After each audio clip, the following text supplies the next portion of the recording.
Tenemos hoy día la semana 11 que corresponde a las reformas borbónicas, las insurrecciones indígenas y las corrientes libertadoras, la del sur y luego la del norte. No sé cuál te gusta más, ¿ok?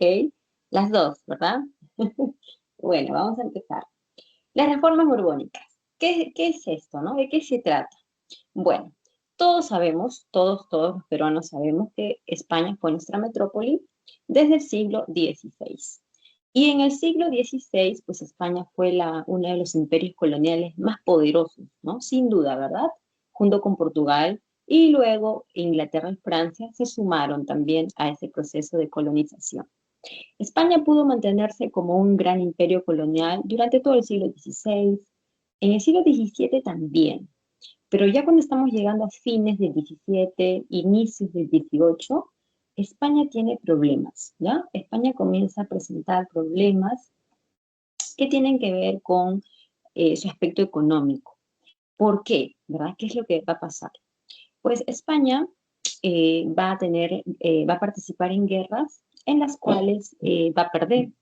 Y esas derrotas no solamente le hacen perder dinero, sino también territorios, ¿no? Recuerda que una de las consecuencias del imperialismo colonial del siglo XVI fueron pues estas guerras, ¿no? Guerras que se iniciaron entre las potencias, ¿no? Entre los imperios coloniales. Entonces, producto de esas guerras, España participó en varias, fue derrotada y fue perdiendo poder y también territorios. Además, pues España eh, a pesar de que el contexto poco a poco va cambiando, porque comienza la industrialización en Europa, ¿no? En lugares como Suiza, Holanda, Inglaterra misma, ¿verdad? Todos sabemos que son los lugares donde se empieza poco a poco la industrialización.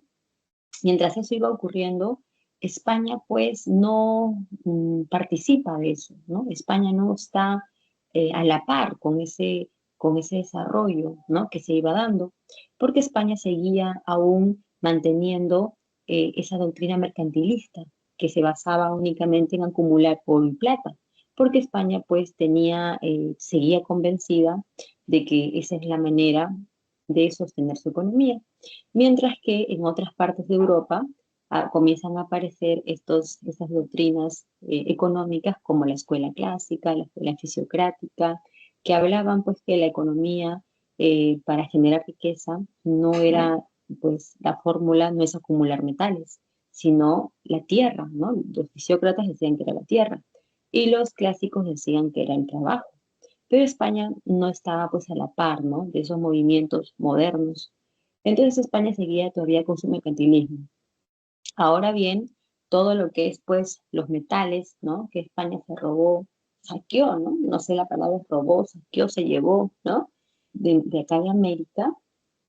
Eh, Vamos a ver que España pues no siempre la utilizó para modernizar su economía, ¿no? Sino que toda esa plata y ese oro solamente le generaron inflación en su economía, le generaron pues corrupción, una excesiva burocracia también, ¿ok?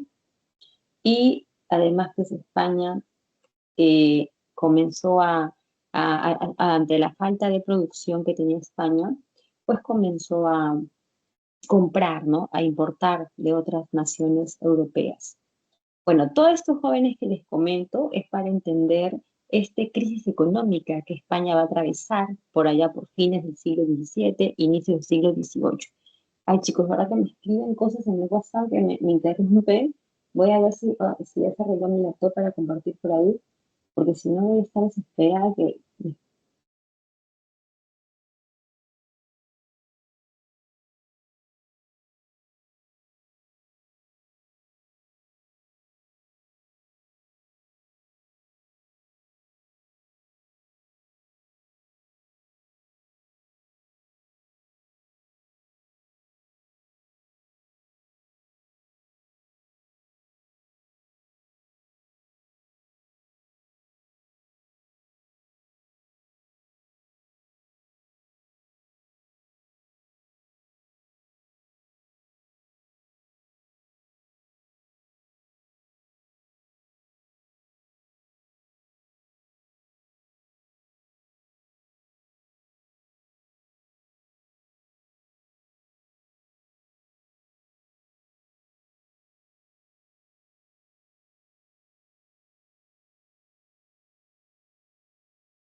Profesora, disculpe, dejo de compartir.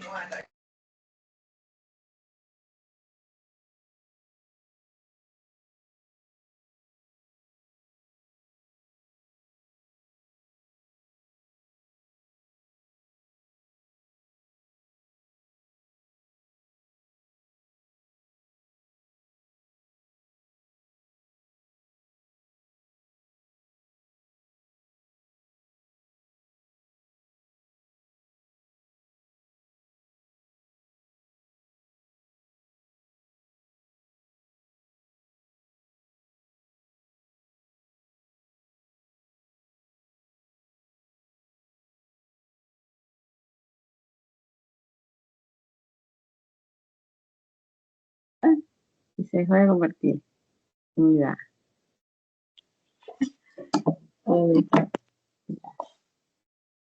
Entonces lo vemos. Ajá.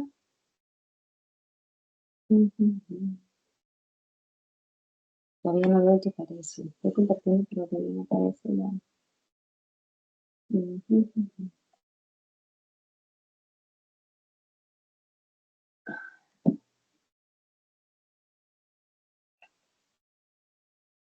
Jóvenes, ¿ya se puede ver o todavía? A mí ya se ve. Ah, ya, bueno, acá no lo veo yo. Ya, perfecto. Ustedes lo ven, eso es lo que importa. Ya, entonces, toda esta crisis económica, digamos que obviamente que es, ¿no?, el fundamento de la caída de España a un proceso, pues, ¿no?, de debilitamiento que va a conllevar ¿no?, al inicio del siglo XVIII a problemas, ¿no?, en este reino. Pero además de esa crisis económica, también se va a dar una crisis política, ¿no? Porque son cosas diferentes, ¿no? La crisis económica es un aspecto y la crisis política es otro aspecto.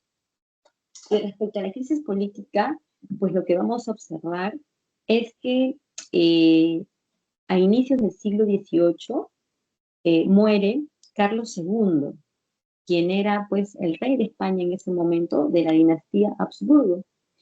Al morir este rey, hay un problema muy grande en España, porque no hay heredero, ¿no? Carlos II, por una condición de salud que tenía, no había podido tener descendencia y al morir, pues no hay nadie que lo pueda heredar en la corona. Y creo que hemos comentado antes que en Europa, digamos que la forma como se heredaban los cargos era pues al morir un rey, ¿no? Y quien lo heredaba era alguien de su familia, ¿no? Primero su hijo, si no, no hay un sobrino, un primo, así, ¿no? Era una sucesión sanguínea. Pero en este caso no había alguien, ¿no?, que pudiese tomar el trono. Y esto conllevó a una guerra, la guerra por la sucesión de la corona española, la cual va a tener, pues, digamos, van a participar en ella varias naciones o varios reinos europeos, entre ellos Inglaterra y también Francia. La guerra va a durar pues algo más de 10 años, ya que va a terminar en 1713 con la firma del Tratado de Utrecht, en donde la corona inglesa va a lograr obtener concesiones comerciales, ¿no? Los famosos navíos de registro y los navíos de permiso, que van a ser derechos comerciales que Inglaterra va a obtener para poder traficar comercialmente con América, ¿no? Con los virreinatos de Perú y de México. Obviamente que esto, económicamente, esto a Inglaterra le va a favorecer muchísimo. Y en el caso de Francia, ellos van a lograr obtener el trono español, ¿no? Ellos se van a quedar con el trono de España y esto explicaría cómo es que los Habsburgo fueron reemplazados por los Borbones, ¿ya? Entonces, los Borbones llegan al poder en España en el siglo XVIII y ellos van a aplicar las famosísimas reformas borbónicas en España, las van a aplicar en Francia y las van a aplicar aquí en América, en los virreinatos peruanos y el de México, ¿no? Nueva España. Estas reformas van a estar basadas en las ideas ilustradas, ¿ya? Solo son ideas ilustradas las que se van a utilizar para poder modificar, modernizar, ¿no? Muchos aspectos del gobierno. Aquí en América, ya exclusivamente aquí en América, hay objetivos que se van a buscar cumplir. Por ejemplo, un primer objetivo es mejorar la forma de gobierno, porque aquí en América todo era muy deficiente, todo era muy corrupto, muy ineficaz. Entonces hay que mejorar eso, ¿ok? Número dos, hay que aumentar los ingresos, ¿ya? Ingresos económicos, porque España necesitaba ingresos económicos. ¿Cómo lo vamos a hacer? Creando impuestos, creando aduanas, legalizando los repartos, ¿no? Entonces, esos mecanismos España los va a utilizar para aumentar sus ingresos económicos. Otro objetivo es sacar del poder a los criollos, ¿ya? Sacar del poder a los criollos, ¿por qué? Porque recuerda que los criollos son aquellos que han nacido en América, pero sus padres son españoles.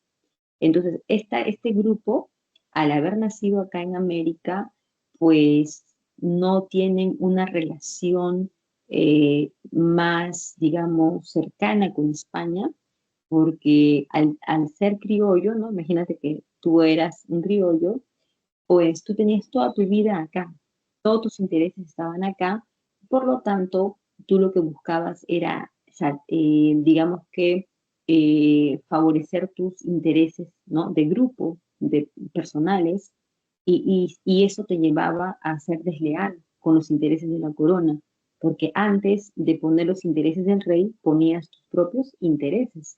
Entonces, para la corona española eso es un problema, porque se supone que todo tiene que estar en función de la corona, para los intereses de la corona, no de grupos sociales de acá de América. Entonces, pues un objetivo va a ser sacarlos a estos criollos de los cargos públicos más importantes y de esa manera, pues, mejorar, ¿no? Las cosas como se venían dando aquí en el virreinato peruano.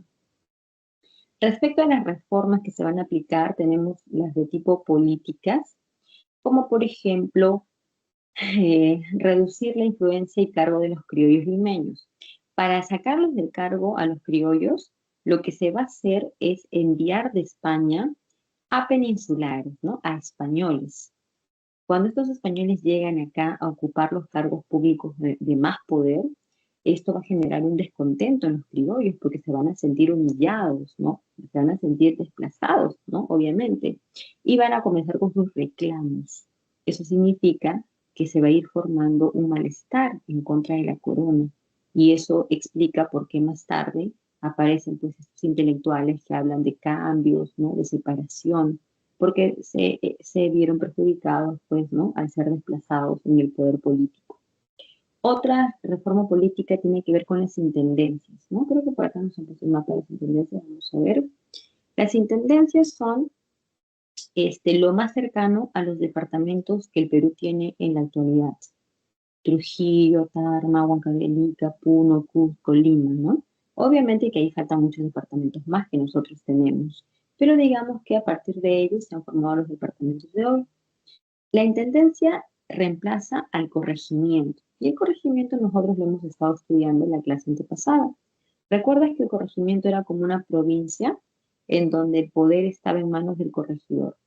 Las funciones del corregidor, como por ejemplo cobrar el tributo, organizar la mano de obra, ¿no? Mediante la mitad minera, eh, fiscalizar que los indígenas no caigan en idolatrías, ¿no? Porque si no, el corregidor tenía la obligación de avisarlo a la Iglesia Católica, ¿no? Entonces, todas esas cosas, ¿no? Ahora esas funciones pasan para el intendente. El intendente va a asumir las mismas funciones que el corregidor. ¿Por qué cambiaron los corregimientos?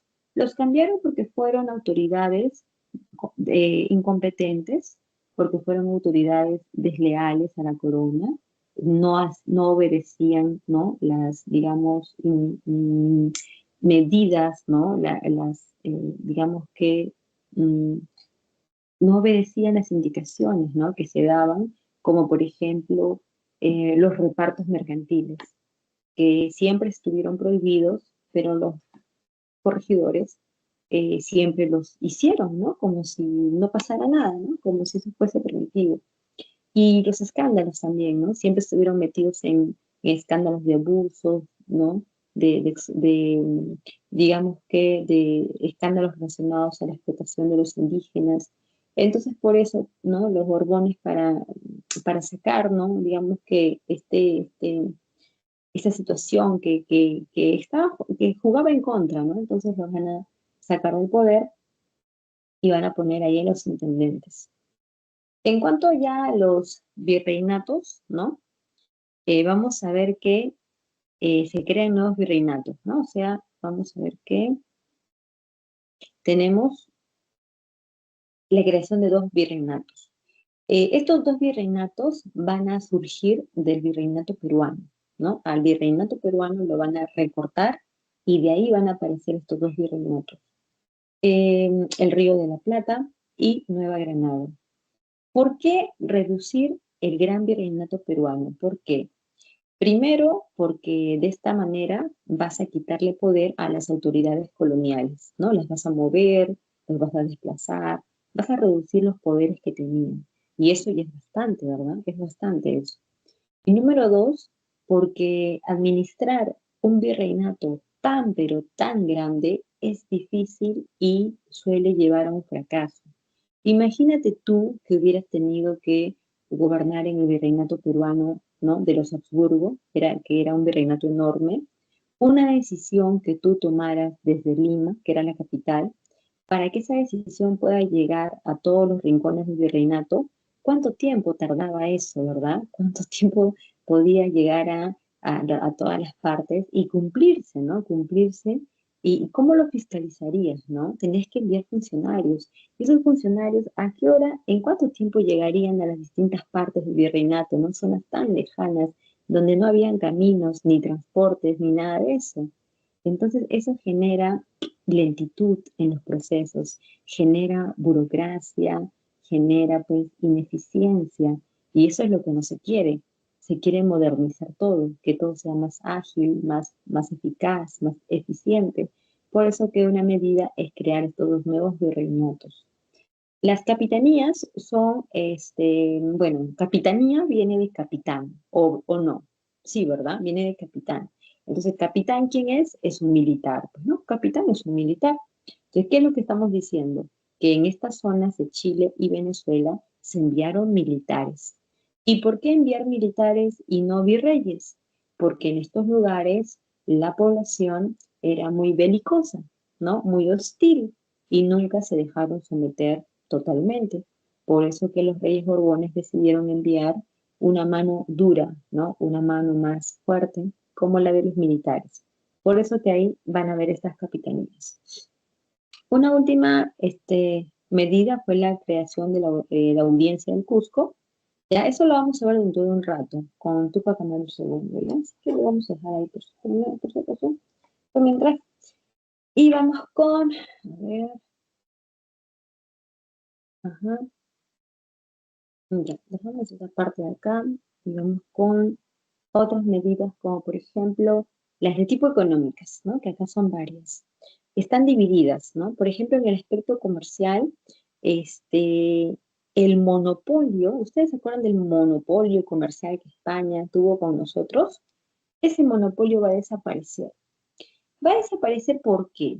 Porque nunca se cumplió, jóvenes. Fue una mentira, fue algo que no tenía pues más forma de... O sea, es que si tú estableces un monopolio, vas a tener que ser muy rígido en fiscalizar que se cumpla. Y si no puedes supervisar eso, entonces no se va a cumplir, ¿no? Esa medida. Y eso fue lo que pasó acá en América, los criollos hacían contrabando, ¿no? Siempre lo hicieron. La corona española siempre supo eso, pero no podía hacer nada para acabarlo. Eso es lo malo, no podía hacer nada. ¿Cómo le evito, no? Entonces, en el siglo XVIII deciden eliminar el monopolio y de esa manera ya está, pues, ¿no? Ya no va a haber contrabando, porque se supone que ahora el tráfico es abierto, hay muchos puertos donde puedes comercializar, ¿no? Ya no va a existir la Casa de Contratación de Sevilla porque ya no va a haber monopolio, ¿no? Monopolio lo hacía la Casa de Contratación de Sevilla. Si ya no hay monopolio, esta institución también va a ser eliminada. Entonces se quiere acabar con el contrabando, se establece esta ley de libre comercio y se van a comenzar a aperturar puertos. Aquí en América se van a aperturar como 20 puertos, ¿no? Buenos Aires, Valparaíso, Guayaquil, ¿no? Son los más importantes. ¿Por qué son los más importantes? Porque estos puertos van a generarle competencia al puerto del Callao. ¿Está bien? Y el puerto del Callao, como tú sabes, era el puerto exclusivo, ¿no? Que funcionó por bastante tiempo.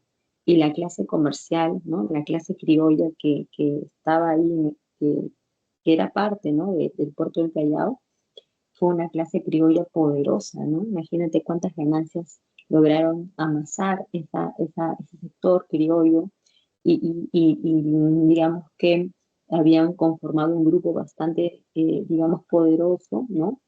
Exclusivo, pero luego eso se rompe. Cuando aparecen los otros puertos se rompe totalmente esa situación favorable que ellos habían tenido por mucho tiempo. Bien, chicos, entonces tenemos esa reforma comercial. Tenemos en cuanto a la producción el tema de las minas. Para los reyes españoles, la minería fue una de las cosas más importantes, ¿sí o no? Claro, ¿no? Para ellos era la actividad económica más importante. La mina de Potosí, durante un siglo entero, fue la más explotada para sacar la plata.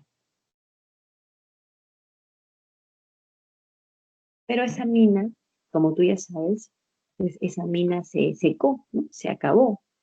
Y es ahí donde comienzan a buscar, ¿no? Explotar otras minas. Aparece Hualgayoc, Lucanas, Parinacochas, Castro Virreina, Guarochiní, ¿no? Entre otras.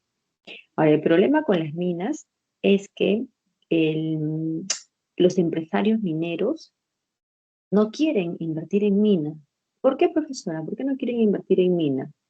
Porque digamos que ya no estaba, ¿no? Ya no era el boom como antes, ¿no? Es decir, ya no es el boom como antes. Tú como empresario, tú vas a tratar de invertir en algo que sea más demandado, ¿sí o no? Claro, profesora, este rubro no es bueno, ¿no? Invierto en otro que sí sea más rentable, ¿no? Entonces la minería ya no era como antes, ¿no? Y los empresarios mineros decían, voy a invertir en minas y tengo que pagar el quinto real. Quinto real es mucho, ¿no? Voy a la quinta parte de lo que voy a ganar. No, no pasa nada, ¿no? Ese era el pensamiento. Entonces los empresarios mineros para poder sacar, ¿no? Digamos que cosas favorables, ¿no? Buscar ventajas, ellos van a crear el Tribunal de Minería.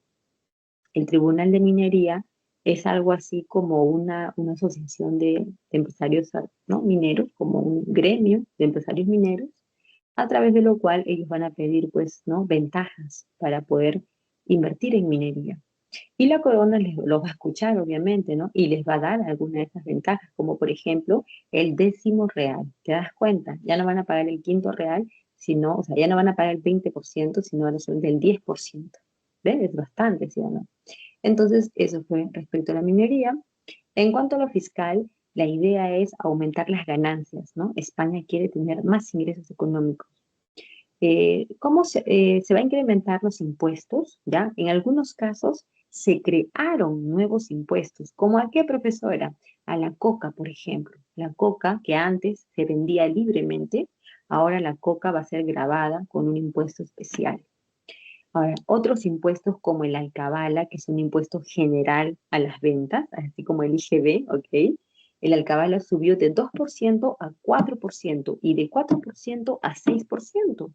Es bastante, ¿sí o no? Bastante. Para una persona que dice, wow, ahora todo va a estar caro, ¿no? Todo va a aumentar su precio. Y las aduanas internas, ¿no? Que antes solamente eran marítimas, ahora también son internas. Entonces, digamos que si eres un comerciante, te vas a perjudicar porque vas a tener que pagar impuestos en las zonas terrestres por donde tú traslades tu mercadería. Y estas aduanas van a estar ubicadas entre los virreinatos, ¿ya? Ahí, entre los virreinatos, ahí van a estar ubicadas. Se legalizan los repartos, ¿no? Eso la clase antepasada yo les expliqué cómo eran los repartos y solamente para agregar una cosa, ¿no? O para reafirmar una cosa, los repartos de mercancías eran una forma de explotar al indígena, ¿ya? Era una forma de abusar de ellos, ya que recuerda que el indígena tenía que hacer su mita minera, donde muchos morían, ¿no? El indígena tenía que pagar el tributo, que era un pago alto, ¿no? Que tenían que pagar por el simple hecho de ser indígenas, y ahora, ¿no? Estos repartos que se legalizan es una forma más de abusar de ellos. El tributo indígena, tú sabes que siempre se cobró, ¿no? Eso, pues, profesora, el tributo indígena existió toda la colonia, sí, pero también existían indígenas que eran forasteros, ¿recuerdas? Que se escapaban de su reducción, se iban a otra y ahí pues no estaban empadronados y podían evadir el pago de esto. Esa situación ya se va a tratar de mejorar porque se va a buscar cobrar el tributo de una manera más rígida, más efectiva. Si hay que castigar, se castigará. Si hay que darle sanciones severas a los forasteros, se hará, porque la idea es que eso se cobre de manera eficiente. Y los estancos, ¿no? El aguardiente, la coca, la sal. Ahora, ¿qué es un estanco? Mira, un estanco es cuando el gobierno va a elegir, ¿no? Va a tomar un producto estratégico, un producto de mucha demanda o un producto muy lujoso, ¿no? Puede ser cualquiera de ellos, o lujoso o de mucha demanda o un producto muy caro. En este caso, por ejemplo, si nosotros hablamos de la sal sería como un producto caro, ¿ya? Porque la sal era muy cara en la etapa colonial. Si decimos tabaco, naipes, estábamos hablando de un producto que son de lujo, ¿no? Porque tabaco, que no vas a ver un indígena, ¿no? Ahí con un tabaco o a un mestizo pobre. Es un producto de un precio más alto. Y si hablamos de la pólvora, por ejemplo, la pólvora es un producto estratégico, porque el que compra pólvora, ¿para qué lo está comprando? Dime, ¿para qué? ¿Para limpiar su casa o para qué hacer un adorno? ¿Para qué está comprando la pólvora? Porque está buscando una rebelión, un ataque, un levantamiento, ¿sí o no?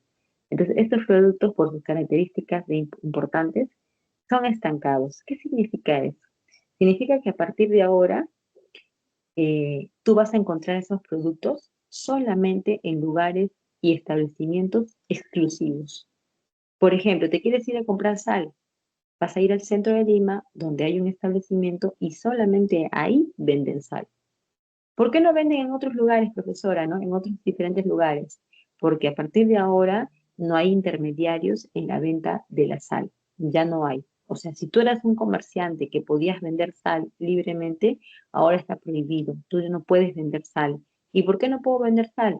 Porque ahora el que vende sal es la corona española.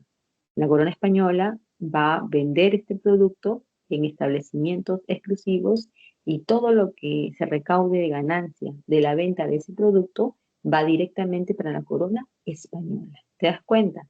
Normalmente cuando se venden los productos se paga un impuesto y el impuesto es lo que gana el gobierno.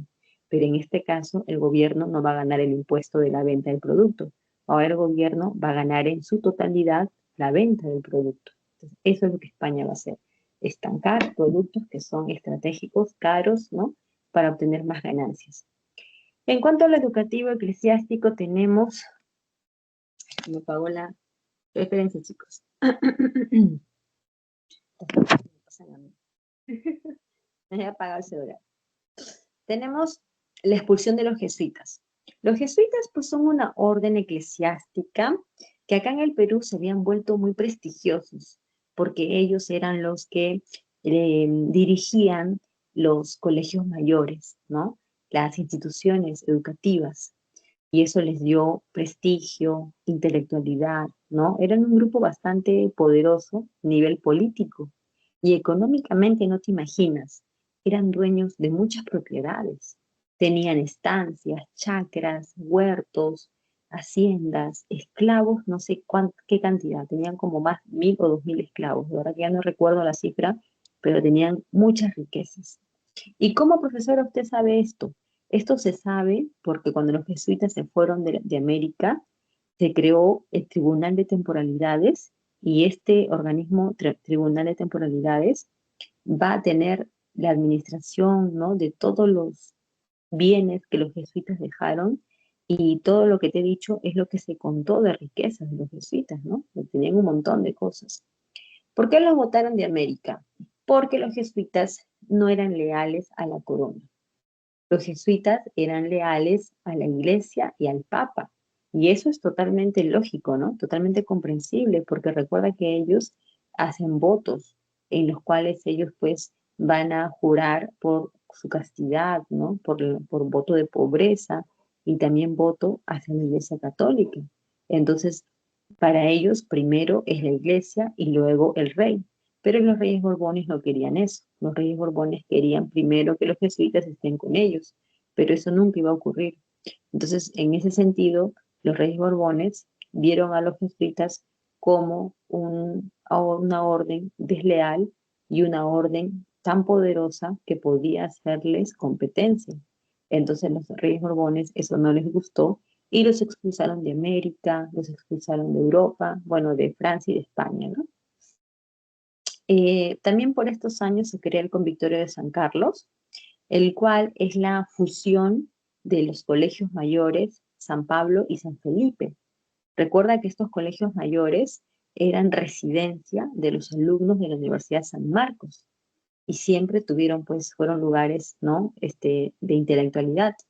Cuando se juntaron y forman el Convictorio de San Carlos, este convictorio va a ser un centro ilustrado, ¿no? Un lugar en donde muchos intelectuales de la época iban a discutir las ideas de la ilustración. ¿Cuáles son las consecuencias de las reformas borbónicas? Mayores impuestos sobre la población, ¿no? Impuestos. Todos se perjudicaron, ¿ah? Cuando aumentan los impuestos se perjudican todos. Los pobres, los ricos, los blancos, los mestizos, los indígenas, todos se perjudican. Este descontento conlleva a las rebeliones indígenas que vamos a ver a continuación y comienzan las primeras ideas de la emancipación, como te dije hace un momento, ¿no? El descontento de los criollos es lo que más tarde da origen a estas ideas de reformas, ideas separatistas, ¿no? Muy bien, chicos, ahora vamos con las insurrecciones andinas.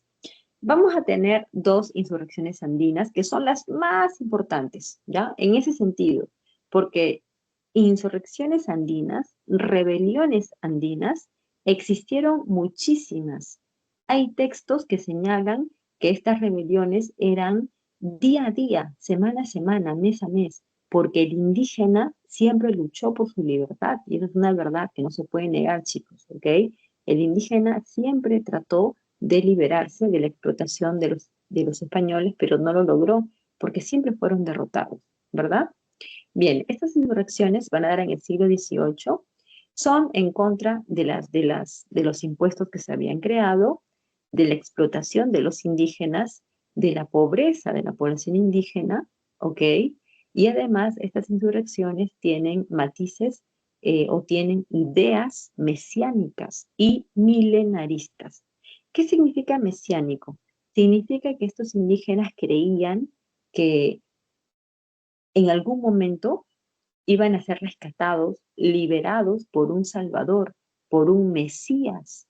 Ellos estaban convencidos de esa idea, jóvenes. Parece tan espectacular, ¿no? Tan sorprendente, pero ellos creían en esta idea de que iban a ser liberados por un Mesías y esa idea lo guardaban desde el siglo XVI, cuando se desarrolló el mito de Incarno.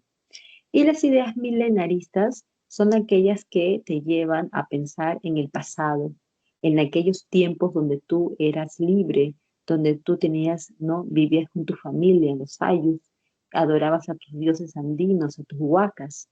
Entonces, esas ideas del pasado donde fuiste feliz son ideas milenaristas, porque lo que están haciendo en ti es tratar de regresar atrás, ¿no? A los tiempos donde tú fuiste, ¿no? Libre. Entonces, hay mucha carga, ¿no? De este tipo de pensamiento en estas rebeliones. Y en la selva central tenemos la de Juan Santos Atahualpa. Este personaje, del cual no se sabe mucho, hay cosas que se dicen, ¿no? Como que era un personaje muy bien educado, ¿no? Los jesuitas lo educaron, de que sabía hablar latín, sabía hablar inglés, de que había viajado a Inglaterra, cosas así, ¿no? Entonces no sabemos qué tan cierto sea, pero son cosas que se dicen.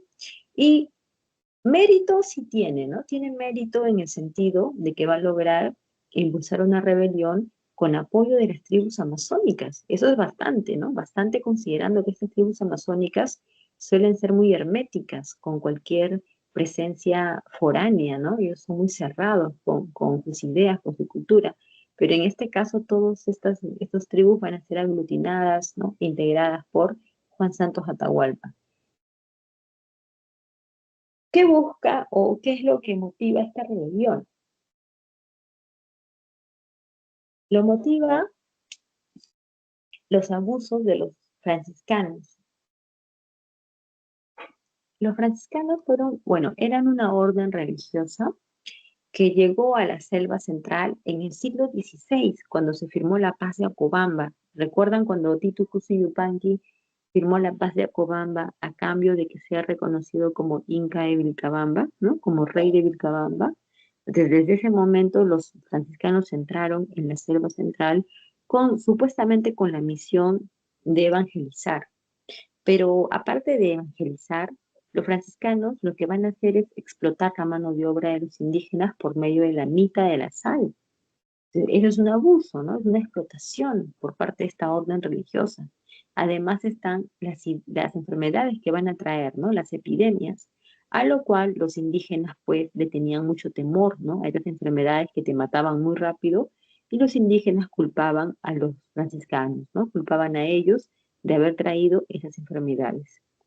Y además también está pues el mesianismo que te estaba comentando. Esta insurrección tiene su centro en el Gran Pajonal, que es la selva central. Hay muchas etnias que van a apoyar, ¿no? Los Shipibos, Conibos, Piros, Yaneyas, ¿no? Entre otros. Y acá dicen que nunca los derrotaron, ¿no? ¿Por qué o cómo no derrotaron la insurrección de Juan Santos Atahualpa? Por dos motivos. El primero es el mejor conocimiento del terreno selvático. Obviamente que los amazónicos conocen el lugar como la palma de su mano, ¿no? Como dice el dicho. Y ahí eso es correcto. Y es una ventaja. Mientras el amazónico puede esconderse, irse y tomar otras diferentes posiciones, el que viene de Lima, ¿no? El soldado que es enviado allá, se pierde. No sabe dónde ir, no sabe qué posición tomar. O sea que el lugar mismo le juega en contra. Ese es un aspecto muy importante, aunque no lo parezca, ¿ah? El conocimiento del terreno a favor de los rebeldes. Y la otra motivo por el cual no lo derrotan es que los rebeldes atacan en forma de guerrilla, ¿no? Las guerrillas son aquellas, pues,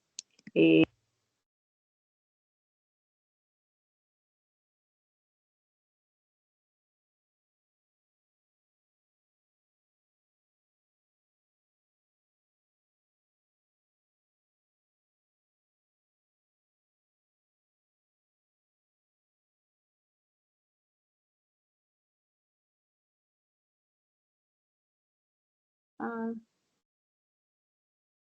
ya está, ya está, ya voy a poner otra vez. Dejen que me acomode.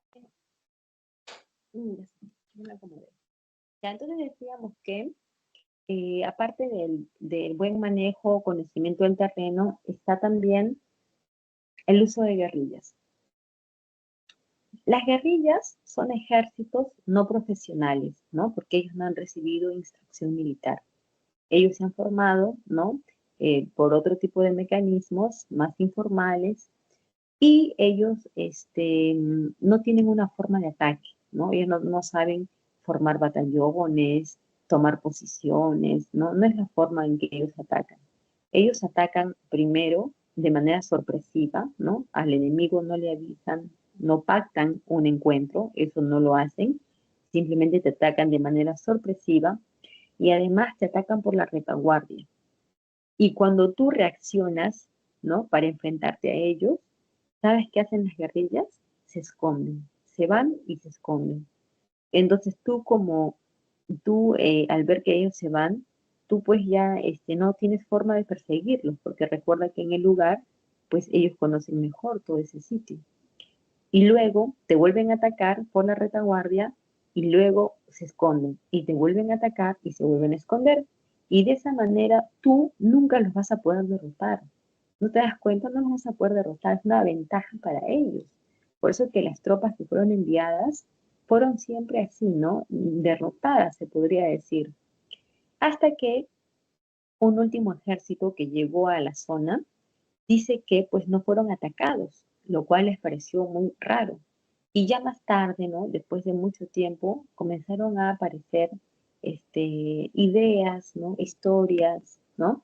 En donde decían que el líder Juan Santos Atahualpa había sido ajusticiado por la gente del lugar, o sea que lo habían matado.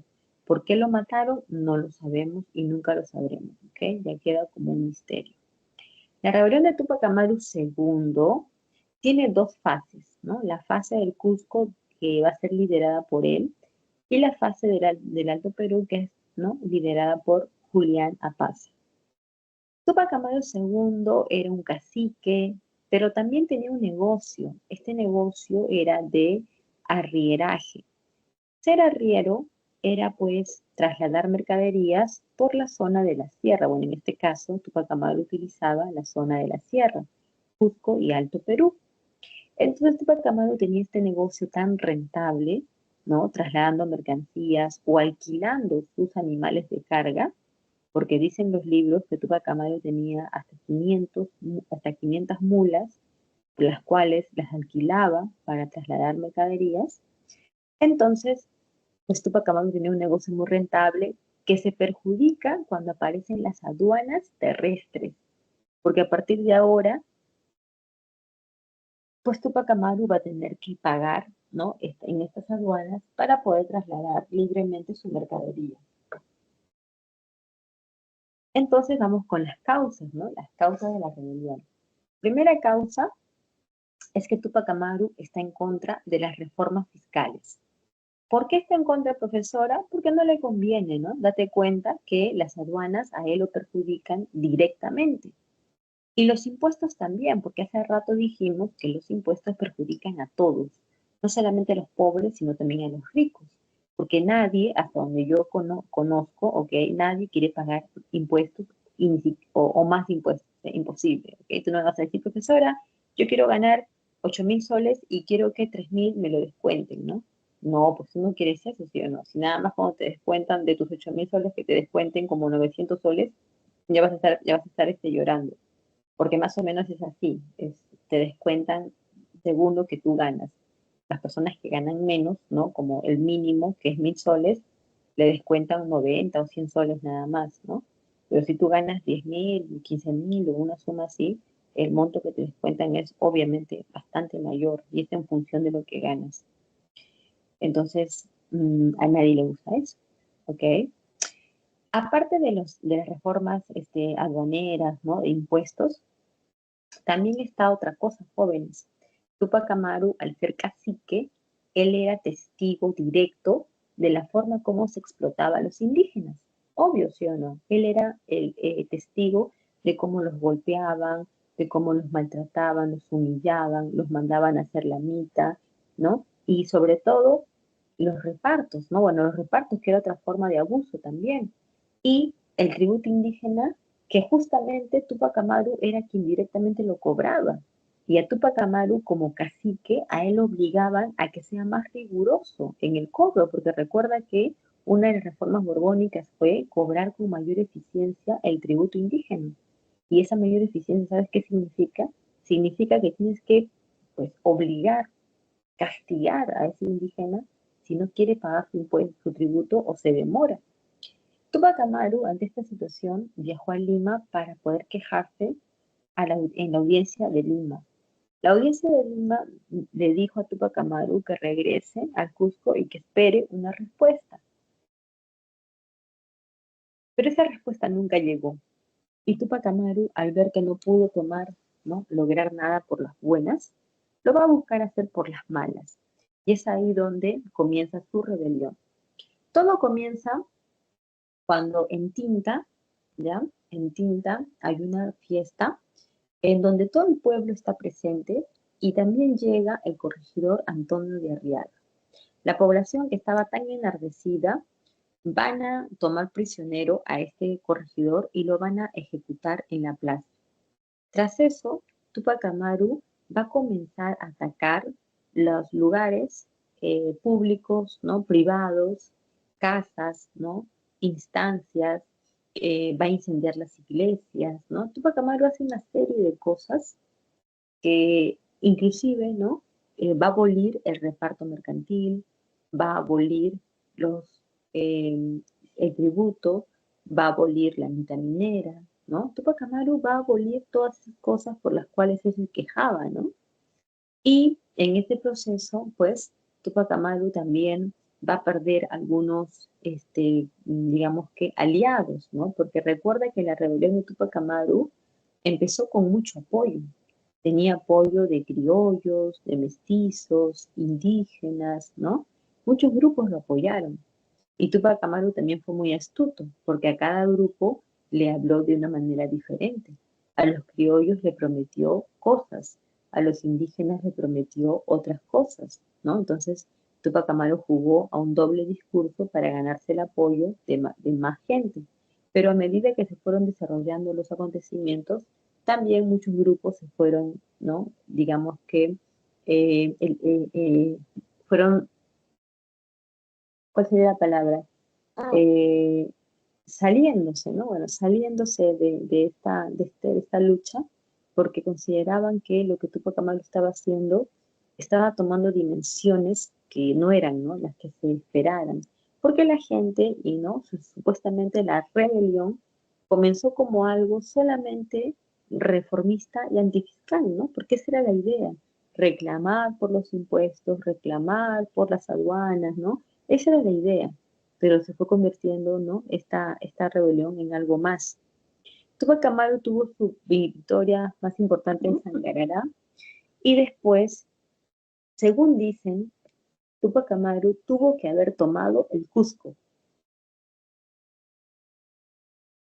Su principal lugarteniente y también esposa, Micaela Bastidas, le aconsejó que tomara el Cusco para que se pueda convertir en el centro de su poder, ¿no? De los rebeldes. Pero Tupac Amaru no lo hizo, ¿ya? No lo hizo. Más bien hizo otro tipo de incursiones, ¿no? De ataques.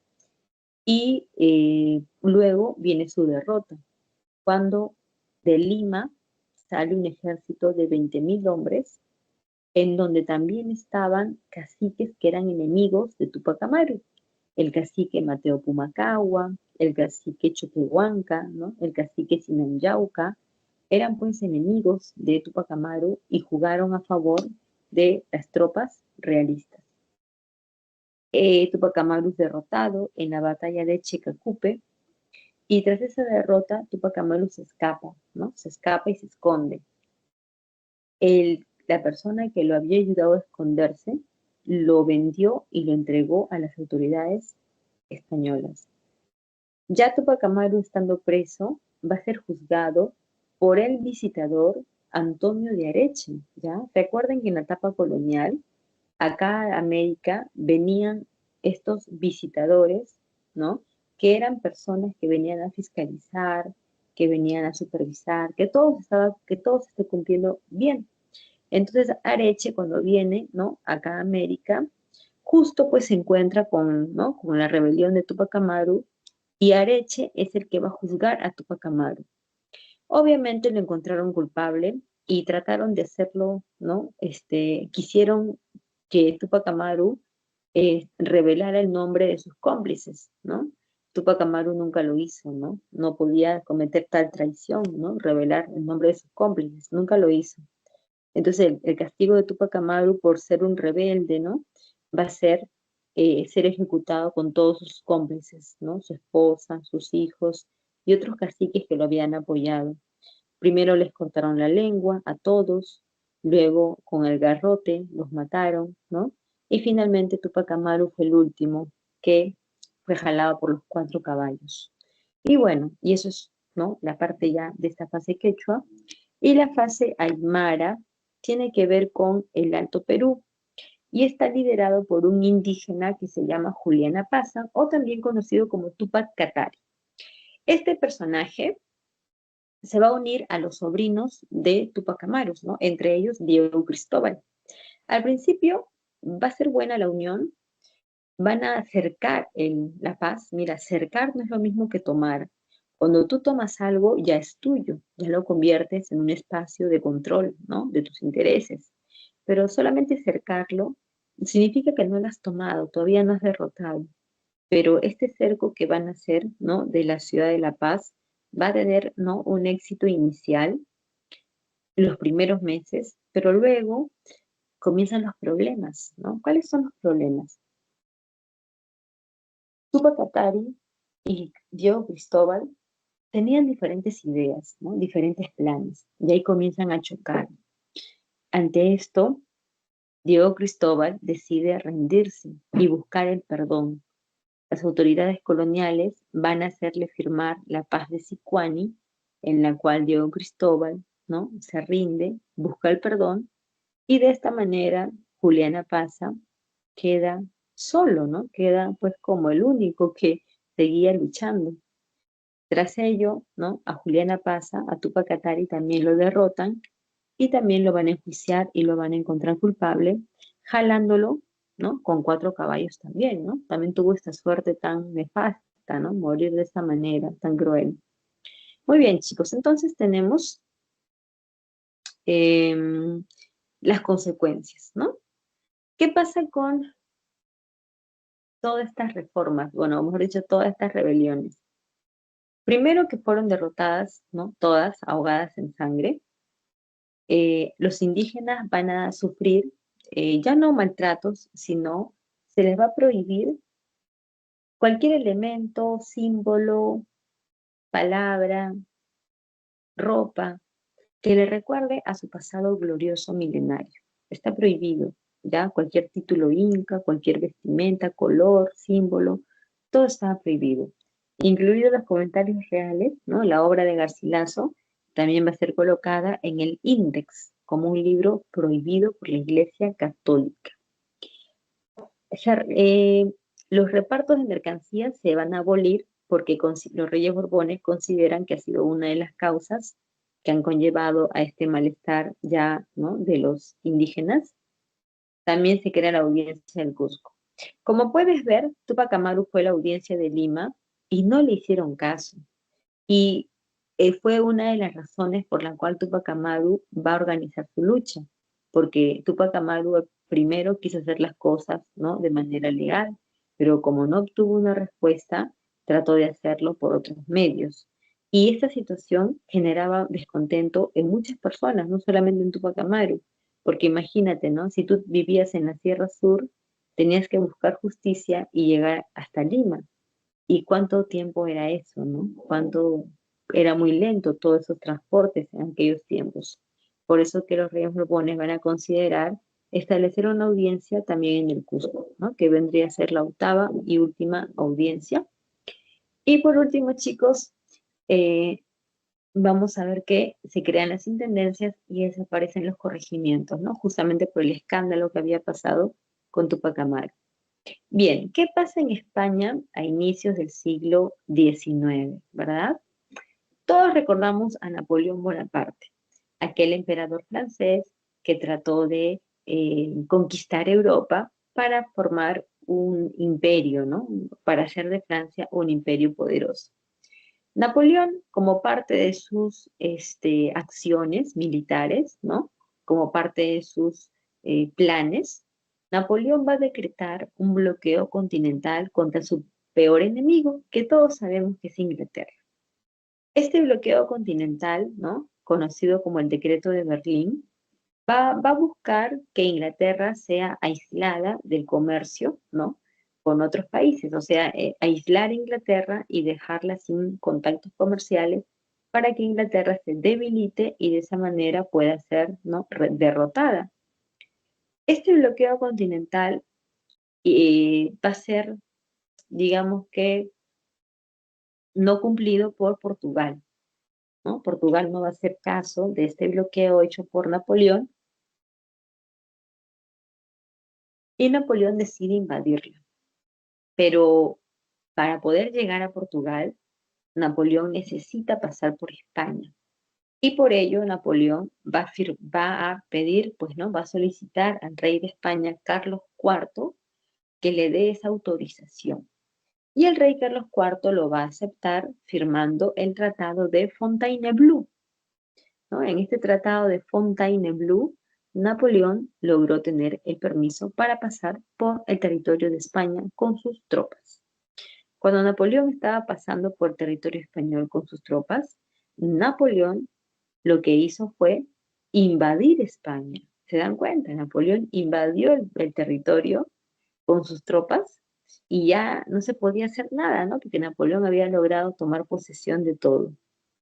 Ante esta situación, el pueblo comienza a levantarse, ¿no? El pueblo comienza a levantarse, sobre todo porque se enteraron lo que su rey había hecho, ¿no? Se enteraron de que su propio rey había cometido algo tan nefasto, ¿no? Como permitirle a Napoleón que ingrese por su territorio. Por eso es que la gente va a pedir la destitución del rey y que se nombre a su hijo Fernando VII. Y esto va a ocurrir en el famoso motín de Aranjuez. ¿Tá? En el motín de Aranjuez, los españoles van a declarar que ya no quieren, ¿no?, la monarquía de Carlos IV y que debe haber ¿no?, un cambio en favor de su hijo Fernando VII. Luego de ello, ¿no?, de que Carlos IV le entregara la corona a Fernando VII, Napoleón invita a los reyes, ¿no?, tanto a Fernando VII como a Carlos IV, los invita a Francia, y ahí ocurre la abdicación de Bayona, en la cual Carlos IV le entrega la corona a Napoleón porque Napoleón se la pidió, ¿no? Entonces le entrega la corona a Napoleón. Napoleón toma la corona y se la pone a su hermano José Bonaparte, que se va a convertir en el rey de España con el título de José I. Bueno, no es la primera vez que Napoleón hacía eso, ¿no? Napoleón había hecho cosas parecidas en otras partes de Europa. Y Napoleón, pues, bueno, mejor dicho, ahora José I es el rey de España. Mientras que Fernando VII se quedó preso en Bayona. El pueblo español, cuando se enteran de que su rey, Fernando VII, está preso en Francia, y que además tienen un rey que ni siquiera conocen, que es José I, bueno, el pueblo español se va a negar a aceptar este rey como legítimo, ¿ok? Para ellos no existe este rey, no lo aceptan, y por ello los españoles van a comenzar a formar juntas provinciales. Estas juntas provinciales se van a unir y van a formar una sola junta, que es la Junta Central Suprema del Reino. Esta Junta Central Suprema del Reino es como un poder ejecutivo. Recuerda que para los españoles José I no es su rey, ellos no lo aceptan como rey. Por eso es que los españoles están formando esta Junta Central Suprema, que es como un poder ejecutivo, y esta junta va a convocar a un congreso en la ciudad de Cádiz. Pero como en España a los congresos se le llaman cortes, entonces esto es lo que se conoce como las Cortes de Cádiz, en la cual van a participar eh, diputados, ay, se me apagó el celular otra vez, van a participar, ahí está, diputados españoles como también diputados americanos, ¿no? Inclusive hay un intelectual llamado Morales Suárez que va a viajar a España para ser el presidente, ¿no?, de estas cortes. Las Cortes de Cádiz del año 1810 van a establecer, por ejemplo, la igualdad entre el peninsular y el criollo. ¿Y para qué igualdad, verdad, chicos? Para poder acceder a los mismos cargos públicos. Eso es lo que los criollos quieren.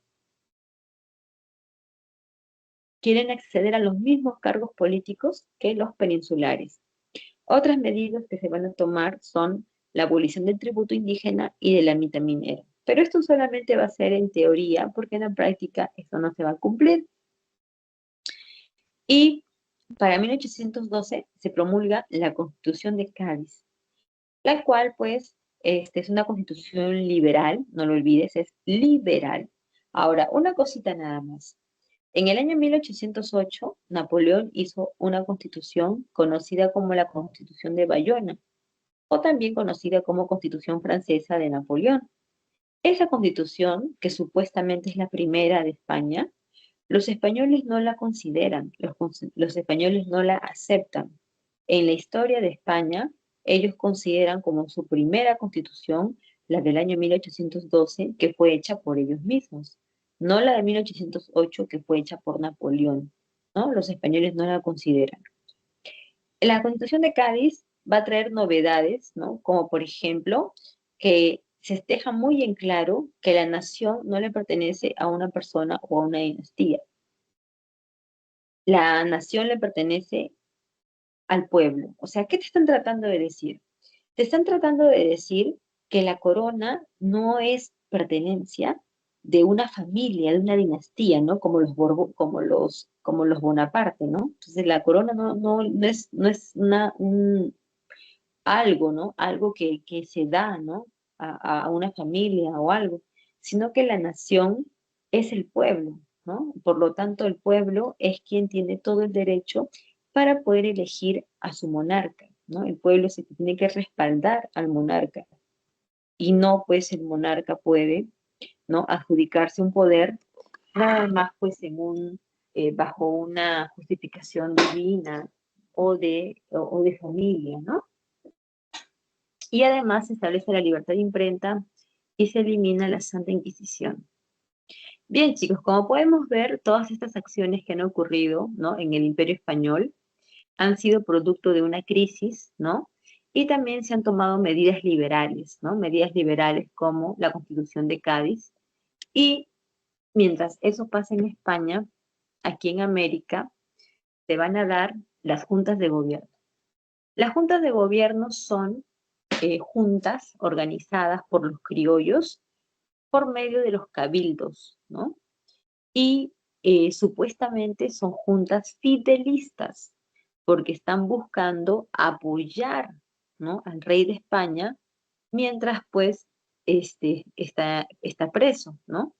Y además, supuestamente estas juntas son para poder marcar una posición, ¿no? De rechazo a la presencia francesa en España. Eso es supuestamente, ¿no? El motivo. Pero también hay que ver que estas juntas son, digamos, en realidad son formas de ir buscando la separación de España. O sea, son juntas que van a buscar la separación con España, aprovechando el mal momento que España estaba pasando, ¿no? En ese entonces. Entonces, las juntas son juntas que van a ser, van a buscar la separación y el virrey Abascal, ¿no? Fernando de Abascal, que era el virrey del Perú en ese momento, Abascal se va a dar cuenta de eso, ¿no? Se va a dar cuenta y Abascal dice que estas juntas son peligrosas porque pueden traer, pues, ¿no? Una deslealtad por parte de estos organismos y que no vale la pena que existan, ¿no? O sea, ¿para qué van a existir? No, no vale la pena. Entonces el virrey las va a destruir, ¿no? Las va a derrotar. La de Buenos Aires, bueno, Buenos Aires no, ¿no? La de Chuquisaca, la de Caracas, Bogotá, ¿no? Todas ellas fueron siendo derrotadas, menos la de Buenos Aires, ¿no? Fue la única de las juntas que quedó en pie. Todas las demás fueron derrotadas por el virrey Abascal. ¿Quiénes son los precursores, no? Los precursores son hombres, pensadores, intelectuales, que con sus ideas van a preparar el camino para la independencia, ¿ya? Y eso es muy importante de observar, jóvenes, porque en toda lucha, en todo movimiento, no solamente es importante la fuerza, ¿no? La violencia, sino también es sumamente importante las ideas. ¿Qué significa eso, profesora? Que cuando tú vas a luchar, tú tienes que tener un ideal, tú tienes que perseguir algo, un objetivo, tú tienes que tener una base, una explicación. Mira, voy a luchar por esto y por esto, ¿ok? Yo veo que hay estos problemas, ¿no? Estos defectos que no se corrigen y voy a luchar para que eso cambie y la meta que quiero alcanzar es la siguiente. Para eso existen, ¿no? Estas ideas, estas doctrinas ejecutadas por estos ideólogos, ¿ok? Algunos de estos ideólogos son reformistas que solamente piden cambios porque se dan cuenta que España tiene muchos defectos que tienen que cambiar para modernizarse. Y en algunos casos, ¿no? En algunos casos estos precursores son separatistas porque van a buscar separar, ¿no? La separación con España porque consideran que todo pues está mal, ¿no? Que ya no va a haber una solución y plantean una guerra para lograr la separación. En cuanto a los reformistas, tienes a Baquíjano, tienes a Hipólito Unanue, tienes a Toribio Rodríguez de Mendoza, que era el rector, ¿no?, del convictorio de San Carlos en ese momento. Y también publicaron el Mercurio Peruano. El Mercurio Peruano era una revista que circuló por 4 años aproximadamente, salía quincenalmente, y era una revista en la cual tú podías encontrar información de las ideas ilustradas, ¿no?, de la libertad.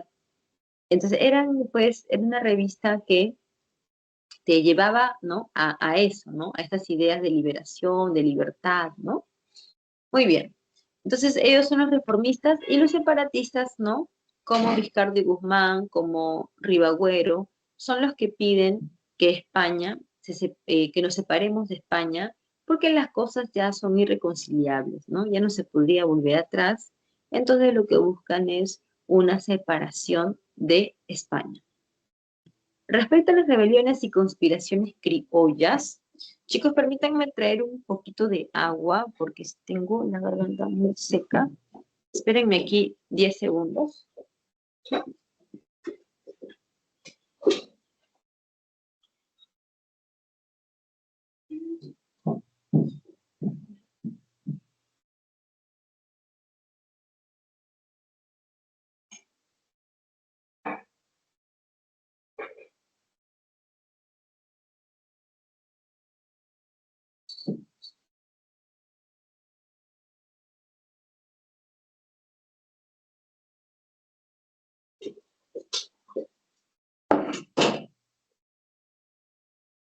Ok, el agua está fría, de verdad que no me ganas de tomarla. Tengo que calentarle el agua. Entonces, las conspiraciones criollas son el antecedente, ¿no? El antecedente de las campañas libertadoras. Las campañas libertadoras fueron exitosas. Estas rebeliones no lo fueron.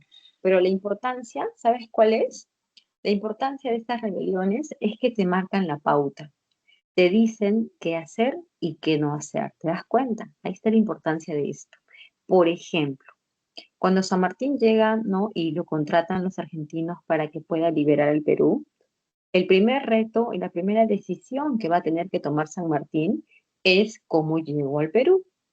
San Martín tenía 2 ideas: venir al Perú por tierra, teniendo que cruzar la Sierra Sur del Perú, y la otra era venir al Perú por mar, y ahí tenía que cruzar los Andes. San Martín eligió la segunda opción, ¿no?, cruzar los Andes y venir vía marítima al Perú. ¿Por qué San Martín no eligió la primera opción, ¿no?, venir por tierra cruzando la Sierra Sur peruana? ¿Por qué? Porque previamente San Martín hubo otras expediciones a cargo de Manuel Belgrano, a cargo de Rondiu o de Castelli, ¿no?, de José Castelli, que fracasaron, jóvenes. Trataron de llegar a Lima a través de la Sierra Sur y fracasaron. ¿Y sabes por qué fracasaron? Porque en esas zonas los realistas tenían muchas conexiones, bases y también apoyo. Entonces, si tú vas por esa ruta, también vas a ser derrotado, pues, vas a ser derrotado. Entonces, ¿cómo sabes eso? Por las experiencias anteriores. Entonces, en ese sentido, estas rebeliones son importantes, porque marcan un precedente, porque preparan el camino y porque te dicen, ¿no?, cuáles son los defectos o errores que no debes cometer. Estas rebeliones son dirigidas por criollos, pero también hay participación indígena. Hay una fuerte participación indígena. Pero mira, acá, como dice acá, tuvieron liderazgo criollo. Exacto, liderazgo fue criollo. Pero los indígenas también participaron. No lo lideraron, pero sí participaron. Y una característica de estas rebeliones criollas es que esperaron el apoyo de los argentinos, ¿ya? Recuerda que la única junta que quedó bien, ¿no?, que no fue derrotada, fue la Junta de Buenos Aires. Y esa junta continuó, digamos, continuó luchando, ¿no? Continuó luchando, de tal manera que es la que, de la cual, uy, no me están llamando, es la junta de la cual se va a organizar la independencia del Perú, pues, ¿no? Como lo sabemos. Entonces, esas combinaciones patriotas esperaron el apoyo de los argentinos, pero ese apoyo a veces no llegó o a veces llegó tarde. Y tú preguntarás, profesora, ¿y ese apoyo por qué no llegó, no? ¿Eran traidores los argentinos? No, sino que el apoyo no llegó porque los argentinos también estaban en sus propios problemas, ¿no? También tenían que defenderse. Por eso es que a pesar que quisieron unir fuerzas con nosotros, muchas veces eso no fue posible y pues ahí vino nuestra derrota. Tenemos a los hermanos Angulos en el Cusco, tenemos a Francisco Antonio de Sela en Tacna, ¿no? Entre otros más, pero como te repito, todas ellas fueron derrotadas y solamente sembraron, ¿no?, un precedente para para la campaña libertadora del sur. Bien, así que vamos a empezar con las campañas en las media hora que tenemos, ¿ok? 29 minutos que tenemos. Ayer me pasé 10 minutos, de verdad que me había olvidado del horario. Terminaba 11:25 y yo hice clases hasta las 11:35 y ustedes no me dijeron nada. De verdad que quedé mal por pasarme tanto. Pero bueno, ahora ya lo sé, ya me acordé bien el horario. Bien, entonces vamos con la campaña libertadora del sur. Dirigida por San Martín, como todos los peruanos lo sabemos, pero este personaje, pues José de San Martín, venía de combatir en Europa contra las tropas de Napoleón. Entonces, al llegar aquí, pues es un personaje militar con experiencia, ¿no? Que podía sumar, ¿no?, positivamente a la lucha independentista que se estaba realizando acá, ya desde años antes.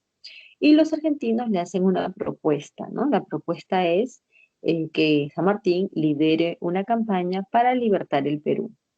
La tarea no era fácil, ¿no? No era fácil porque recuerda que ya muchos otros habían tratado de hacerlo y habían sido derrotados.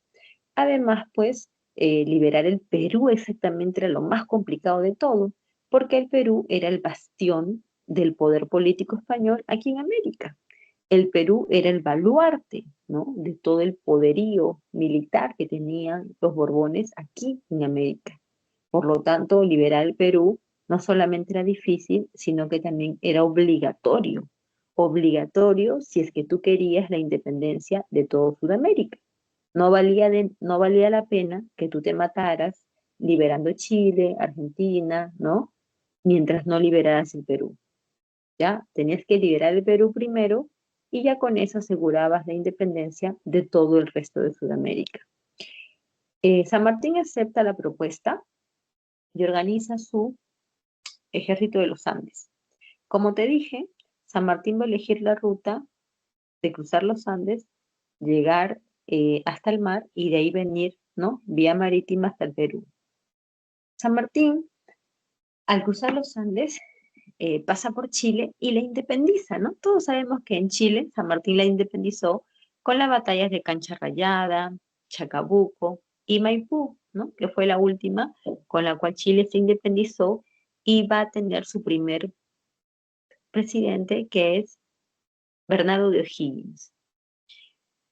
Una vez que Chile se independizó, el gobierno chileno nos va a realizar un préstamo bastante grande.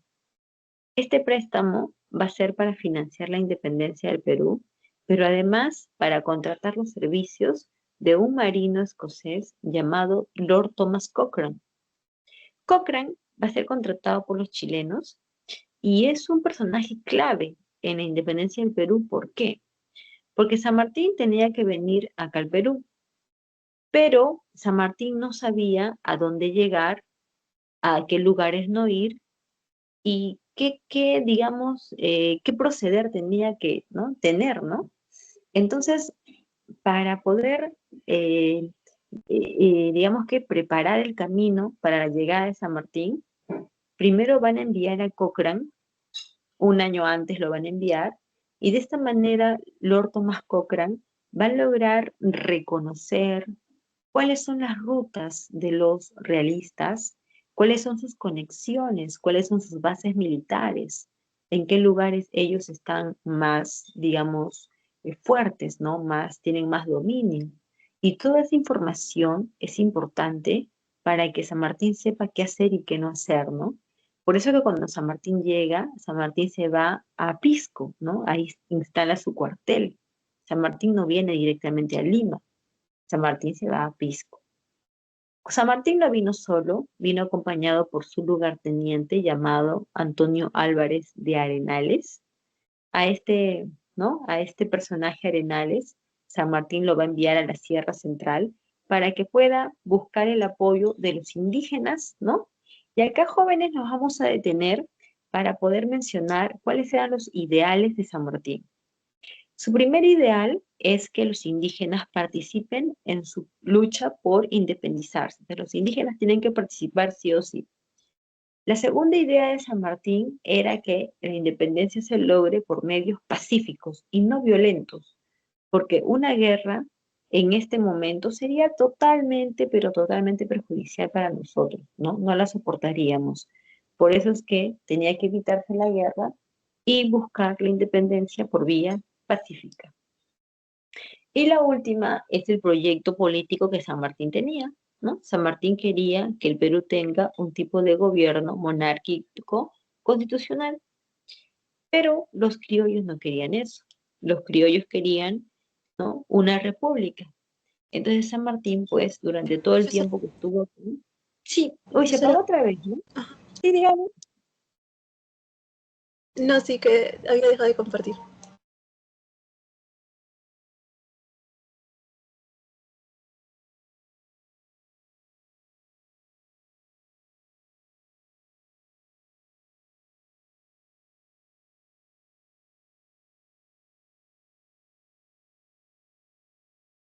Hola, hola, ¿me escuchan? Sí, mi se le escucha. Sí, Había entrado una llamada, por eso que se cortó, perdón, perdón, perdón. Una llamada y ni siquiera era importante, una llamada de esas de spam. Imagínense, ¿no? Llamándolos. Ya, gracias por avisarme, chicos, porque yo me distraje, estaba viendo otro lado y ya se había entrado la llamada. Ya. Bueno, ahora sí se ve la pantalla. Yo lo estoy viendo acá con la laptop y con el celular. Ya, entonces decía que San Martín llega no a Lima, sino a Pisco, manda a Arenales a la Sierra Central. San Martín tenía ideas muy claras, como por ejemplo que la independencia sea pacífica y no violenta, como que los indígenas participen en la lucha por su independencia y sobre todo la forma de gobierno, ¿no? Él quería para nosotros la presencia de un rey, porque San Martín decía que nosotros siempre habíamos tenido la imagen de un rey, ¿no? En los tiempos del Tahuantinsuyo, el Inca era como nuestro rey. En tiempos de la colonia, el rey de España era nuestro rey. Por lo tanto, nosotros teníamos esa experiencia.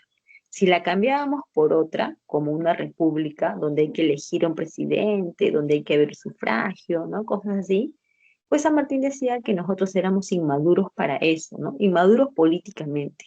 Por eso que San Martín no lo recomendaba. Él más bien decía que deberíamos continuar con un rey, pero con una constitución, ¿no? Así como el modelo de Inglaterra.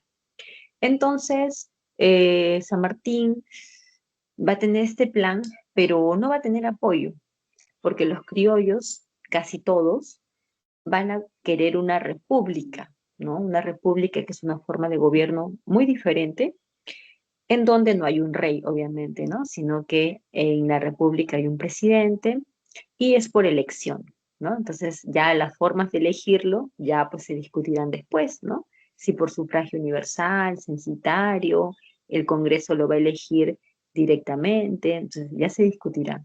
Pero los criollos querían república. Bien, entonces San Martín envía Arenales a la sierra y también San Martín busca una primera conversación en Miraflores. En esa conversación San Martín no va, San Martín envía a un representante. Los realistas hacen lo mismo y envían a un representante. En esta conferencia de Miraflores, lo que van a conversar es lo siguiente. El representante de San Martín plantea que se pueda reconocer, ¿no? Y aceptar la independencia del Perú, mientras que el representante de los realistas dice que no lo van a aceptar y que más bien nosotros deberíamos someternos a la autoridad del rey de España y sujetarnos a la Constitución de 1812. Entonces, esta conferencia fue un fracaso.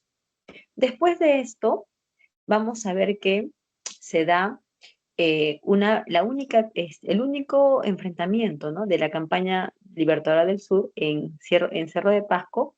Ahí se da una batalla en donde nosotros los patriotas ganamos, ¿ya? Ganamos esa batalla. Y a consecuencia de esto, vamos a ver que en Asnapuquio, el alto mando alemán, militar realista, ¿ya? Los militares realistas van a deponer al virrey Pezuela y van a elegir o van a nombrar a José de la Serna como el último virrey que vamos a tener, ¿no?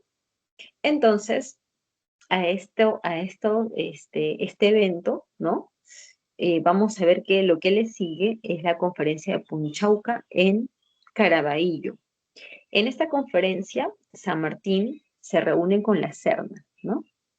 Se reúnen ambos en persona y lo que van a conversar es lo mismo que conversaron en Miraflores, ¿no? Es lo mismo.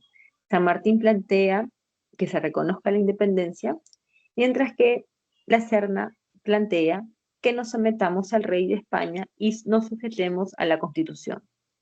Entonces también fracasó, ya esto también fracasó, y lo que viene después es el retiro de las tropas realistas y del virrey de Lima, ¿no? Se van de Lima hacia la Sierra Sur del Perú. ¿Por qué los realistas se fueron, no? Los realistas se fueron no porque estaban débiles, no porque tenían miedo, sino que habían ocurrido algunas cosas que ellos necesitaban replantearse, ¿no? Reorganizarse. Habían tenido una derrota, ¿no?, en Cerro de Pasco. Había muchos desertores también en su bando, ¿no? Había muchos realistas que se habían pasado al bando patriota. Entonces, pues los realistas decidieron ir a la Sierra Sur para reorganizar sus estrategias. Mientras eso pasó, acá en Lima, San Martín pudo entrar a Lima, ¿no? Pudo entrar a Lima porque Lima estaba desprotegida, ¿no? Sin ejército, sin virrey. Eso fue la primera semana de julio de 1821. San Martín va a buscar reunirse con los más nobles de Lima, ¿no? Con la clase más aristocrática. Eso es, pues, una junta de notables, ¿no?, que el Cabildo de Lima había organizado, y San Martín, pues, acude a ella, en donde San Martín conversa, ¿no? Y San Martín les plantea que acepten la independencia del Perú, y les dice, ¿no?, a los criollos: ¿saben qué, criollos? Si ustedes aceptan la independencia del Perú, ustedes no van a ser perjudicados, porque nada de lo que tienen se les va a quitar. Las cosas no van a cambiar para ustedes, porque esto no viene, ¿no? La independencia no viene a, digamos,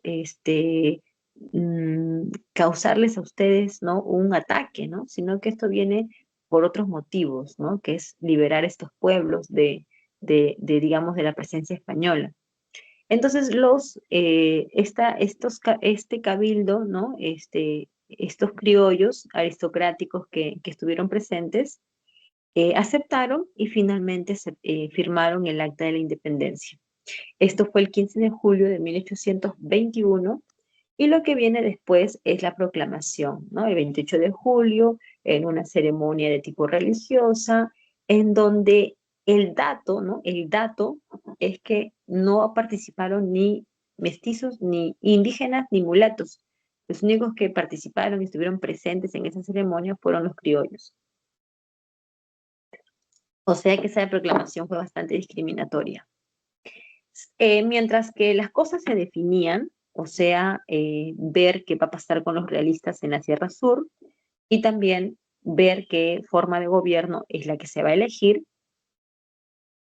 San Martín se propone como protector del Perú para formar un gobierno temporal, ¿no?, para proteger el Perú. A este gobierno se le conoce como protectorado y va de 1821 a 1822. Lo que va a buscar San Martín en este breve periodo es organizar el Estado peruano. Para eso va a crear los primeros ministerios, ¿no? Ministerio de Relaciones Exteriores, Ministerio de Marina y Guerra y Ministerio de Hacienda. También San Martín va a crear la Sociedad Patriótica de Lima en la cual se da el primer debate, digamos, ideológico, ¿no? Entre aquellos que van a proponer la república, que principalmente es la mayoría, los criollos, y aquellos que están a favor de la monarquía constitucional, que es lo que también San Martín propone. Eso solamente fue un debate, ¿no? Todavía no hay ninguna discusión, pero claramente se ve, ¿no?, que la idea de la república era la que tenía más apoyo. San Martín decreta la ley de vientres libres. Esta ley, jóvenes, no va a tener algo práctico, o sea que queda más en la letra que en la práctica. ¿Por qué? Porque los hijos de los esclavos que nacieron, ¿no? Los esclavos ya, bueno, los hijos ya que son libres, no van a tener directamente la libertad, o sea, eso no se va a hacer porque es ilógico, ¿no? A ver, yo te pregunto a ti. O sea que el hijo del esclavo nació libre, perfecto. ¿Qué significa? Que ese esclavito se va a ir a la calle a vivir solo, ¿no? De 0 días de nacido a la calle, ya es libre. Porque ni modo que tú vas a pensar que va a ir con sus padres a la calle, ¿no? Porque sus padres no se van a ir a la calle, sus padres son esclavos de un patrón. Y ese patrón es dueño de sus esclavos y hace con ellos lo que quiera. Lo otro sería que ese esclavito se quedara con sus padres, pero estaría bajo la tutela del patrón y el patrón lo estaría manteniendo. ¿Qué significa? Que si lo va a mantener también está gastando en él, pero si no es su esclavo, ¿no? No es su esclavo, se supone. Entonces, ¿cuál es la lógica acá, no? Lo que va a pasar es que, chicos, hay un micrófono prendido, fíjense por favor. Entonces, lo que va a pasar es que, vamos a ver si puedo callar.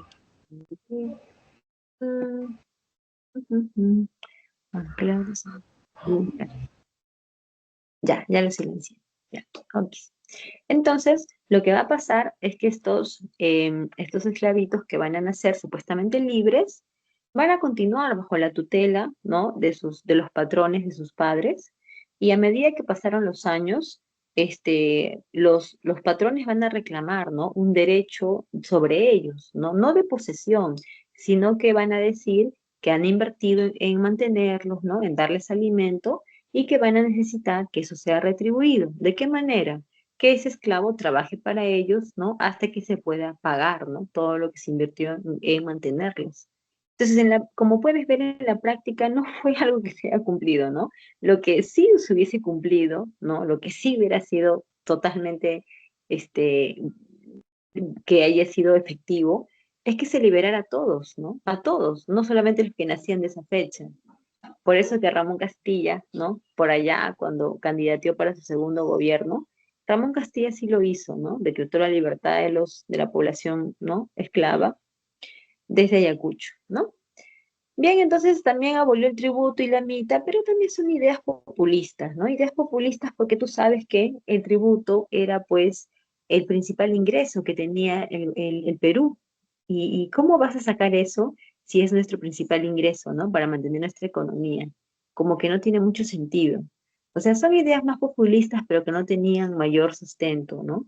Culturalmente, la bandera nacional, ¿no?, es la que van a crear. Bueno, se crearon 4 diseños, ¿no? La que tenemos hoy en día es el 4.º diseño, las letras del himno nacional, la música del himno nacional, la biblioteca nacional. Y lo último que hace San Martín es ir a Ecuador a entrevistarse con Bolívar. A esto se le conoce como la Conferencia de Guayaquil. Lo que dicen es que San Martín fue a pedir apoyo de Bolívar para consolidar nuestra independencia. Hasta ahí estuvo bien, pero el momento de quiebre vino cuando comenzaron a hablar de la forma de gobierno que se iba a establecer, ¿no? ¿Qué forma de gobierno se va a establecer en estos países que recién se están independizando, ¿verdad? Un ratito, chicos, un ratito.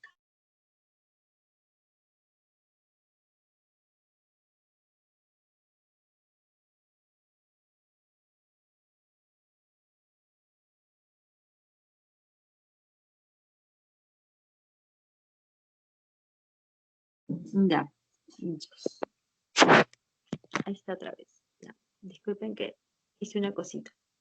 Ya, entonces decía que San Martín, pues, con Bolívar tienen un punto de quiebre cuando comienzan a hablar de la forma de gobierno que se iba a establecer en estos pueblos que recién se estaban independizando, ¿no? Sea Perú, ¿no?, Sí, bueno, Chile, Argentina. Entonces, San Martín ya sabemos que él quería una monarquía constitucional para el Perú, pero Bolívar tenía otras pretensiones.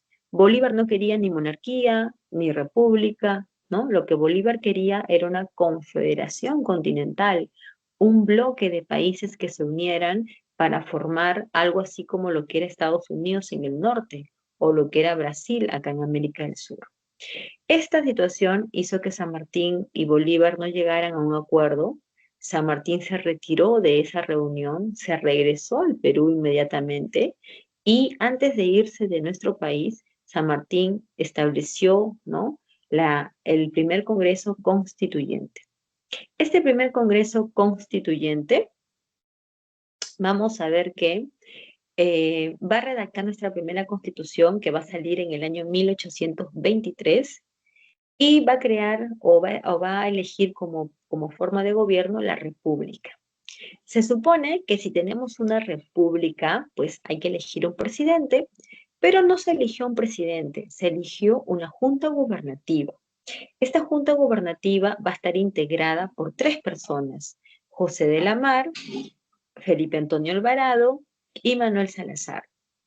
La principal misión de esta junta gubernativa es acabar con las tropas realistas que estaban en la Sierra Sur.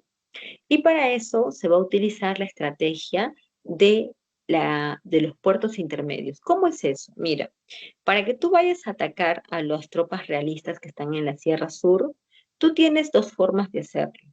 La primera es ir por tierra, ¿no? Tienes que cruzar toda la sierra peruana y llegar hasta donde están los realistas para atacarlos.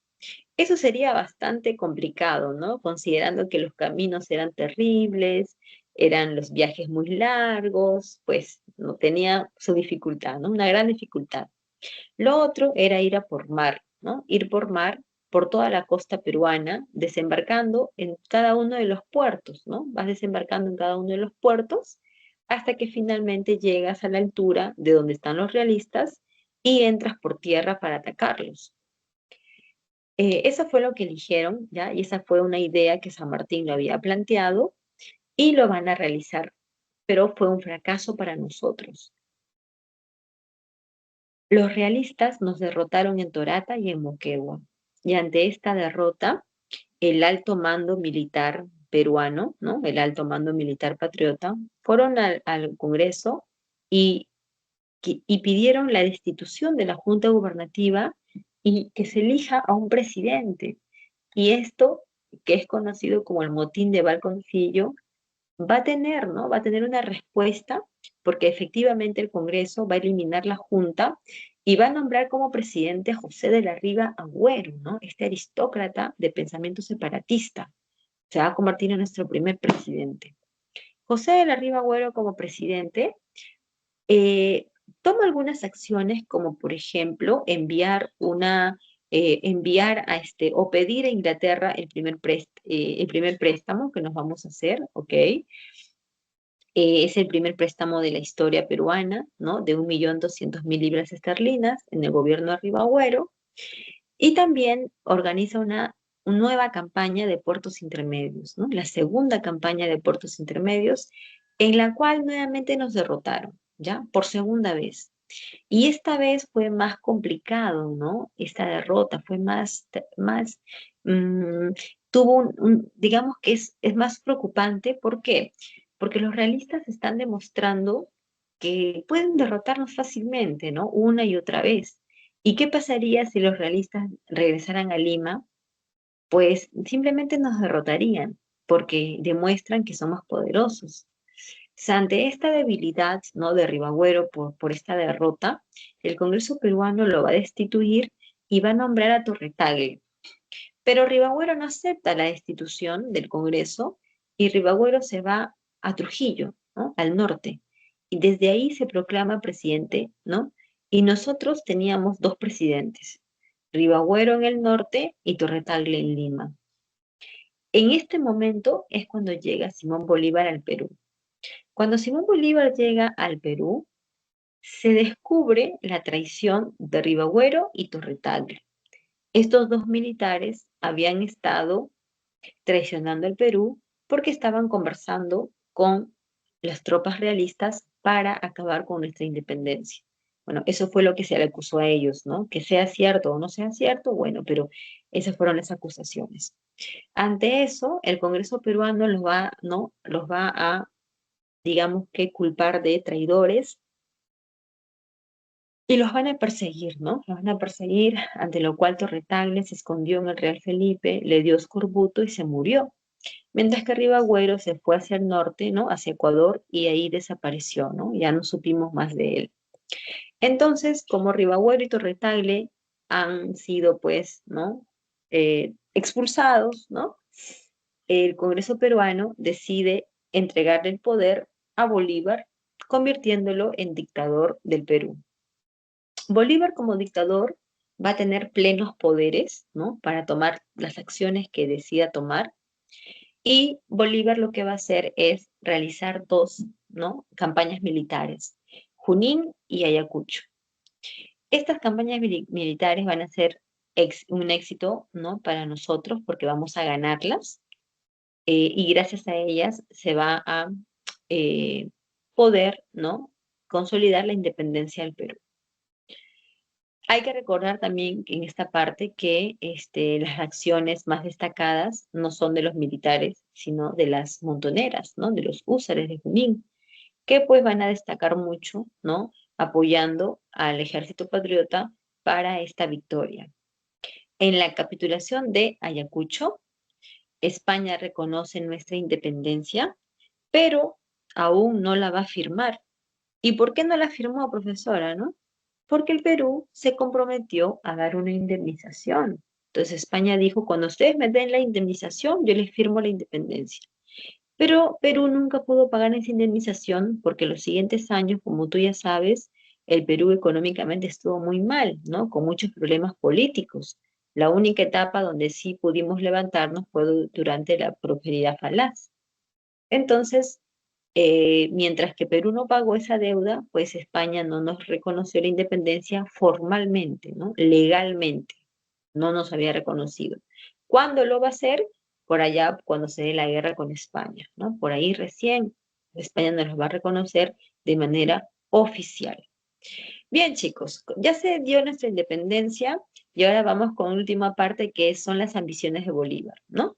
Bolívar quería formar un bloque continental, ¿no? Una confederación hispanoamericana uniendo todos los pueblos, ¿no? De Sudamérica y Centroamérica, menos la parte de Brasil, por supuesto, ¿no? Esa parte no. Entonces Bolívar impulsó el Congreso de Panamá. Asistieron muchos países, ¿no? Menos Argentina y Chile, que no fueron, pero sí fueron muchos otros países de Sudamérica y Centroamérica, incluido Estados Unidos e Inglaterra, que enviaron veedores para que puedan, ¿no? Observar lo que se iba a hablar ahí. Y todo lo que se habló en este Congreso de Panamá, ¿no? De formar la confederación y todo eso, nunca se cumplió, jóvenes, nunca se consolidó. ¿Y sabes por qué no? Porque todos los acuerdos que se tomaron no fueron ratificados por los congresos de los países participantes. ¿Te das cuenta? Para que esto haya sido posible, los congresos de los países que participaron tendrían que haberlo ratificado, pero nunca fue así. Entonces fue un fracaso y, y Bolívar ante esto decidió formar la Federación de los Andes. La Federación de los Andes sería únicamente la unión de los países que Bolívar ha ayudado a su independencia. Eso significa que sería la Gran Colombia, que incluye Colombia, Ecuador y Venezuela, sería Perú, que incluía Perú y también la zona del Alto Perú. Entonces, aquí pasa algo, chicos. Como ustedes saben, Bolívar era muy ambicioso y eso despertó la enemistad de la clase criolla. Sobre todo aquí, ¿no? En el Perú, la clase criolla no quiere la presencia de Bolívar, ¿no? No la quiere y se van a oponer rotundamente a su proyecto. Entonces, Bolívar, para poder debilitarnos, ¿no? Y hacer realidad su proyecto, Bolívar va a mandar a Sucre, a la parte del Alto Perú, a que Sucre organice todo para independizar esta parte.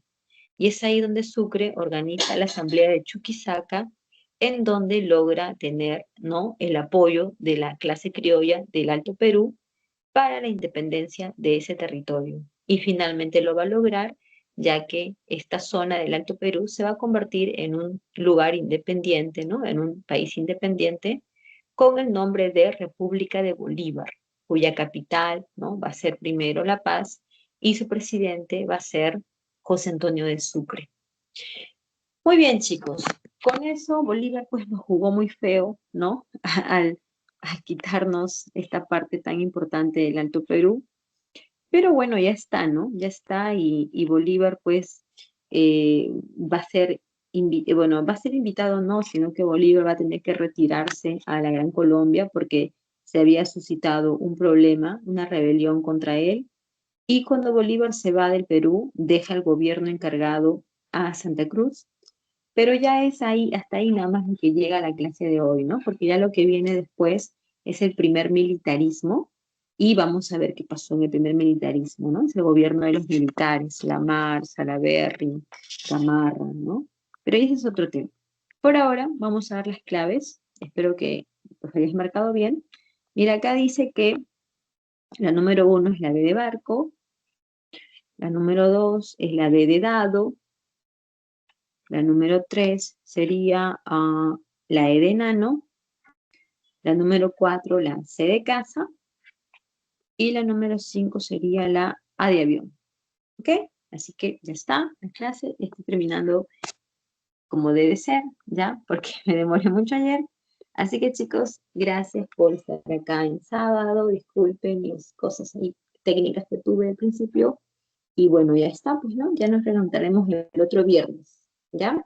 Sigan estudiando, cuídense mucho y, no sé, buen fin de semana. Feliz Día del Padre también ahí para en tu hogar, ¿ya? Gracias, chicos.